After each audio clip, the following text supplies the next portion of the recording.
Welcome to the world's first straight talk Solarcast. This is your go-to podcast for answers about solar. Brought to you by Solar Harmonics in Northern California, who invite their customers to own their energy by purchasing a solar panel system for their home, business, or farm. Each episode, we discuss questions facing people making the decision to go solar. The solutions to your questions are given to you straight by one of the leading experts in the solar industry, Jamie Duran, president of Solar Harmonics. Feel free to search our library for answers to questions that you're facing when considering solar. And now, here's Adam Duran, our host with the questions, and Jamie Duran, our solar expert with Straight Talk Solarcast. Hello, Jamie. Hello, Adam. How's everything in the land of solar this week? Couldn't be more insane, but there's a lot getting to be a lot of anger out there towards solar, and it's getting a little hairy out here. Towards solar? Yes, lots and lots of people are, at least here in Northern California, are starting to see their winter bills not going down as we're hitting spring.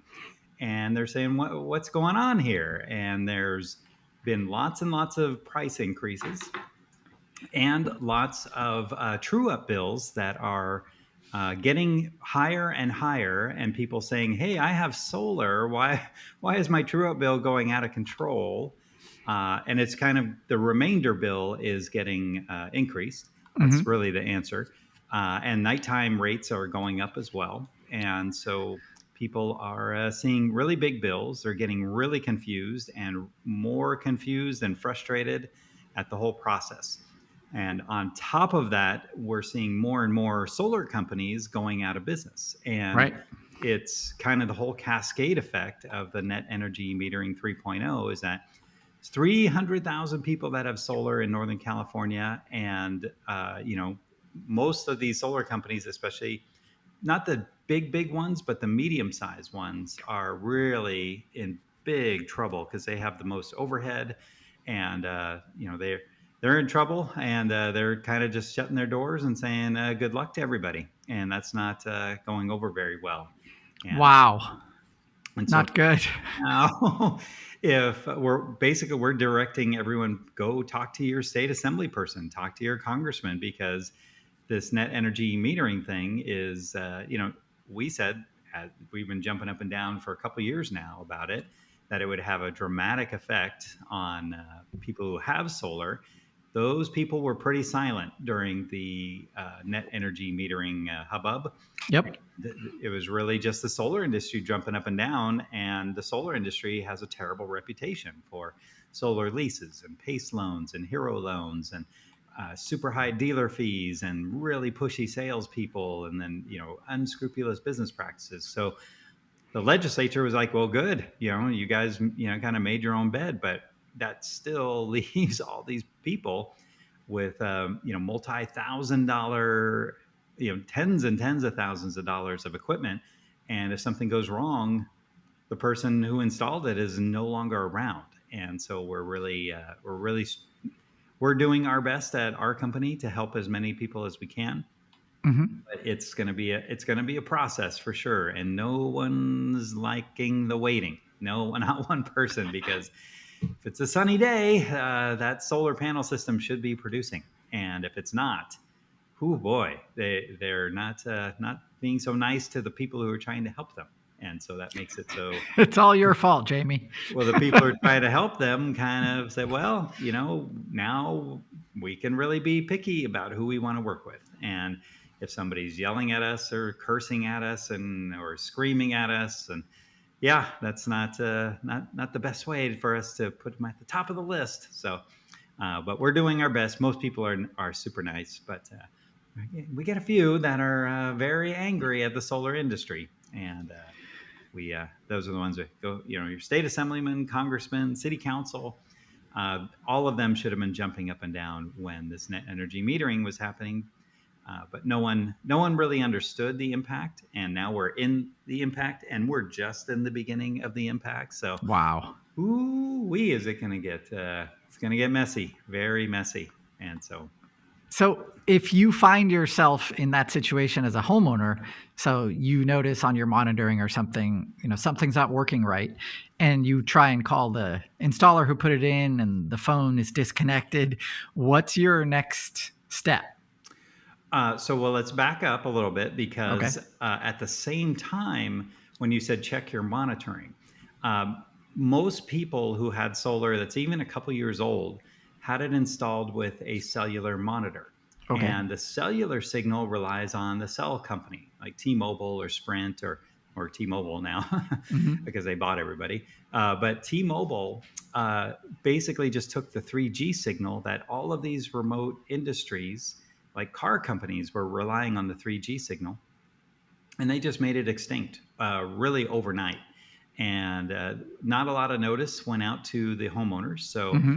they're thinking everything's great with my solar, but I'm not checking the monitoring. I'm not Right. checking my PG&E bills. And unfortunately, these systems, they definitely need to be checked, especially on the PG&E side and or on the utility side out there. And so if the person's cell signal if not working, then they need it immediate. And we, Solar Edge, our one of our main companies, sent out a mass email to 10,000 people at a time, and so that facilitated 10,000 calls to us, and we just don't. We're not set up for 24-hour, 7-day a week response time. And so people are getting very, very, very frustrated that their monitoring isn't working. We're Mm. giving them lots of solutions on how they could monitor themselves or even replace the monitoring. But a lot of people are not computer savvy, or you say Ethernet, and their eyes immediately close, and frustration builds immediately. And Oh so no. it's like now, and we're saying, be patient, everybody. As you can tell, we're getting a little overwhelmed with everything that's happening right now, and it's getting exciting for sure. But yeah, that's the first part is check your monitoring. If monitoring's Okay. not working, then go online, and you're probably not alone. Somebody else is probably check Reddit, check YouTube is really good for how to use an Ethernet connection and then to a Wi-Fi extender. It's not.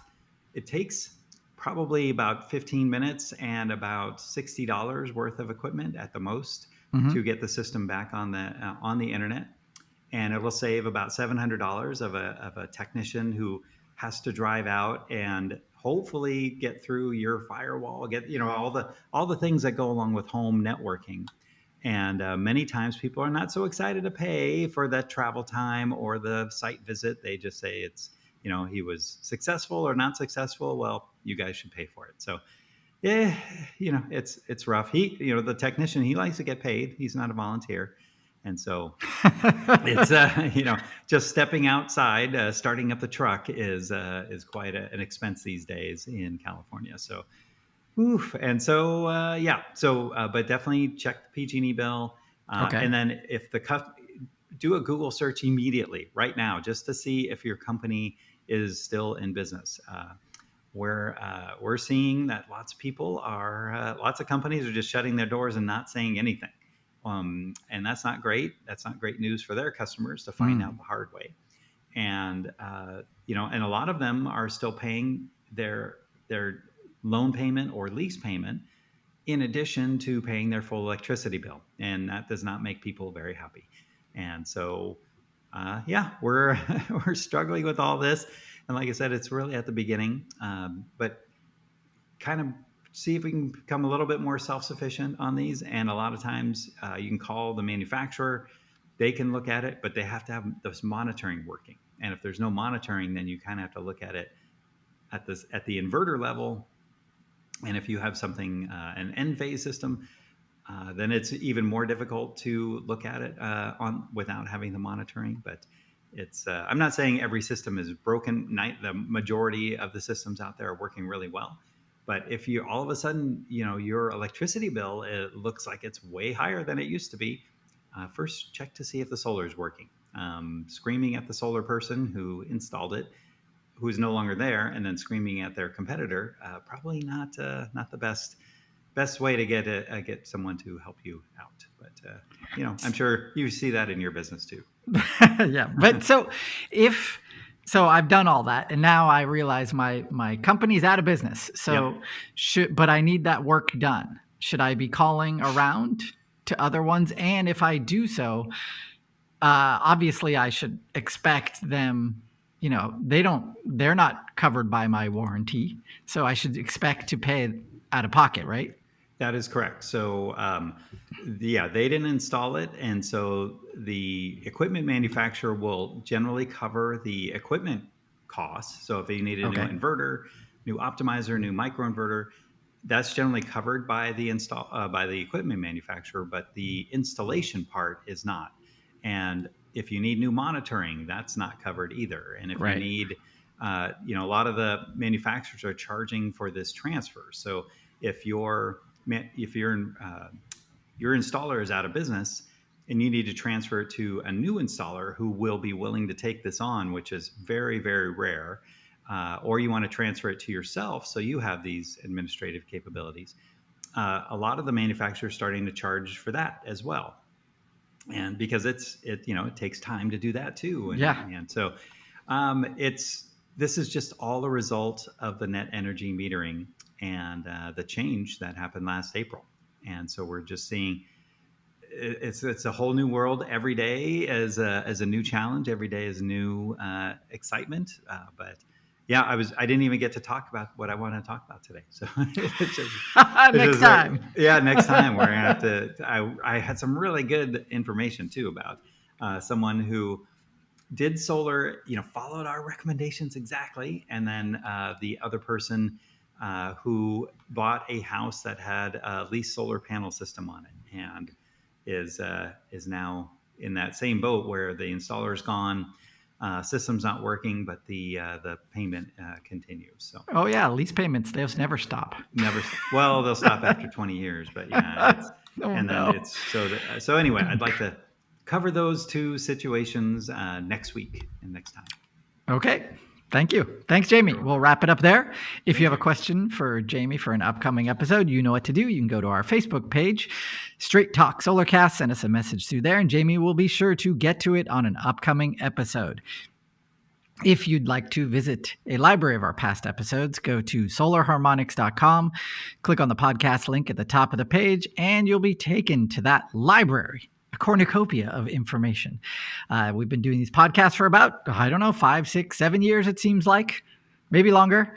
I lost count. But there's tons of information there. So if a friend of yours is considering going solar, this would be a great podcast to refer them to. It will save them thousands upon thousands of dollars over the life of their system. So what better friend is that, we ask? I don't know. Until next time, everyone. See you. That's all for now. Thank you for listening to this episode of Straight Talk Solarcast with solar expert Jamie Duran. Join us each week for more answers to your solar questions. Speaking of questions, got some? Email us at solarcast@solarharmonics.com and we'll be sure to give you an answer in an upcoming episode. This episode of Straight Talk Solarcast is brought to you by Solar Harmonics, the leading solar energy developer in Northern California, who invite you to own your energy. Visit them on the web at www.solarharmonics.com.